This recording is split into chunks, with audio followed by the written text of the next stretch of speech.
کہ اللہ کے حبیب علیہ السلام جو وجہ تخلیق کائنات ہیں، اللہ کے حبیب علیہ السلام کی ذات وہ ذات ہے جنہیں رب کریم نے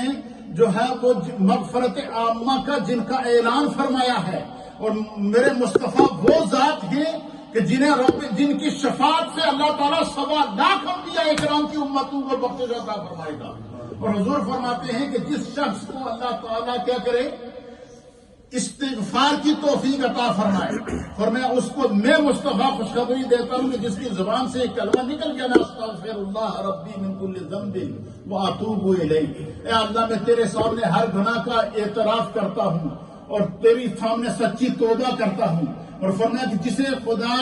جو ہے استغفار کی توفیق عطا فرمائے، اللہ تعالیٰ اس کی توبہ کی قبولیت سے کبھی اسے محروم نہیں کرے گا۔ کیوں؟ پھر سرکار نے پھر قرآن کی آیت پڑھی، حضور نے فرمایا میرے رب کا فیصلہ ہے، میرا رب فرماتا ہے، اللہ فرماتا ہے استغفروا ربکم انہ کان غفارا۔ فرمایا جب بھی تم اپنے رب کی بارگاہ میں استغفار کرو گے، جب بھی تم اپنے رب کی بارگاہ میں توبہ کرو گے، جب بھی تم اپنے رب کی بارگاہ میں رجوع کرو گے تو وہ کیا ہوگا؟ فرمایا وہ اس کو تم غفور الرحیم پاؤ گے،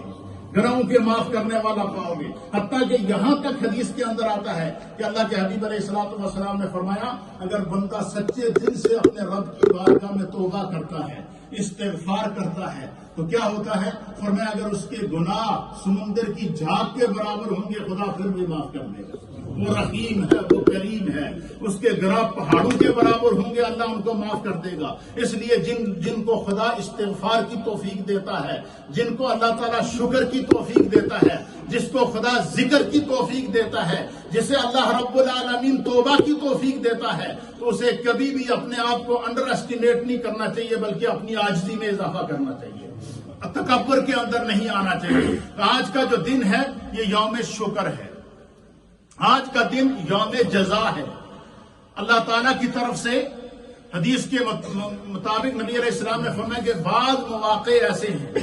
اللہ تعالیٰ کی طرف سے اعلان ہوتا ہے کہ اے میرے فرشتوں آج دیکھو کیا کر رہا ہے تیرا رب۔ حضور نے فرمایا کہ جب عرفہ کا دن ہوتا ہے، حج کا دن 9 ذی الحجہ کو، میدان عرفات میں جب لاکھوں حجاج جمع ہوتے ہیں، ہر رنگ و نسل کا انسان جب وہاں جمع ہوتا ہے اپنے رب کی بارگاہ میں دعا کرتا ہے، گڑ گڑاتا ہے، اور اللہ تعالیٰ کی طرف سے اعلان ہوتا ہے کہ فرشتوں تم کہہ رہے تھے کہ یہ انسان دنیا میں فساد پپا کرے گا، تم نے ان کا فساد دیکھا تھا، آج ان کی آنسو بھی تو دیکھ لو، آج ان کی عاجزی بھی تو دیکھ لو، آج ان کا استغفار بھی تو دیکھ لو، آج ان کی توبہ بھی تو دیکھ لو۔ تو فرمایا کہ اللہ رب العالمین میدان عرفات میں موجود ہر حاجی کی بخشش کا اعلان کرے گا۔ پھر اسی طریقے سے حضور نے فرمایا کہ جو بندہ رمضان المبارک کے مہینے میں روزے رکھتا ہے، نماز تراویح ادا کرتا ہے، اور رمضان کے مہینے کے اندر اللہ تعالیٰ کے انعامات اور اکرامات میں اپنی گردن اور اطاعت میں اپنی گردن کو جھکائے رکھتا ہے، فرمایا عید کا دن یوم جزا ہوتا ہے۔ عید کے دن ہر بندے کی اس طرح مغفرت کر دی جاتی ہے جس طرح میدان عرفات میں حاجی کی مغفرت کر دی جاتی ہے۔ اس لیے اس دن کے لیے اللہ تعالیٰ کا شکر ادا کر کے ہمیں اس دن کے انعام کے طور پر اللہ تعالیٰ کی بارگاہ میں اپنی گردن کو جھکا کے ہر وقت رکھنا چاہیے۔ پھر اسی طریقے سے اللہ کے پیارے حبیب نبی رحمت صلی اللہ تعالی علیہ وآلہ وسلم نے ہمیں رب کی طرف رجوع کرنے اور مخلوق سے محبت کرنے اور اسی طریقے سے حقوق اللہ اور حقوق العباد کی صورت کے اندر اللہ رب العالمین کی طرف سے اس کی مخلوق کے لیے جو ہے وہ انعامات اور اکرامات کی بارشیں ہوتی رہتی ہیں۔ اس لیے میرے دوستو آج خدا کی طرف سے بخشش کا دن ہے، آج اللہ کی طرف سے انعام کا دن ہے، لیکن کیا اس سے بھی کوئی بڑی بدقسمتی ہو سکتی ہے کہ خدا کی طرف سے بخشش کا اعلان عام ہو اور ہم ایک دوسرے سے ناراض کر رہے ہوں، ہمارے دل ایک دوسرے کے ساتھ نہ ملے ہوں، ہماری خاندانی دشمنیاں چل رہی ہوں، ہم ایک دوسرے کے پیچھے پڑے ہوئے ہوں، ہم ایک دوسرے کو نیچا دکھانے میں لگے ہوئے ہوں، ہم ایک دوسرے کی تباہی اور بربادی کی فکر کرتے پھر رہے ہوں۔ اللہ کی طرف سے بخشش کا اعلان ہو رہا ہے لیکن بندہ اگر ایک دوسرے کو معاف نہ کرے، اس لیے میرے دوستو یہ چیزیں سیکھنے کی ہیں، ان چیزوں سے سبق سیکھنے کا ہے، اور یہ اللہ تعالیٰ زندگی میں ہمیں بار بار مواقع عطا فرماتا ہے، اور ان مواقعوں سے ہمیں کیا کرنا چاہیے؟ فائدہ اٹھانا چاہیے، حتیٰ کہ اس حد تک بندے کو شکر گزار ہونا چاہیے کہ میرے سامنے حدیث پاک ہے، ام المومنین سیدہ عائشہ صدیقہ رضی اللہ تعالی عنہا اس حدیث کی راویہ ہے۔ آپ فرماتے ہیں کہ ایک دفعہ سرکار دو عالم صلی اللہ علیہ وسلم تشریف لائے،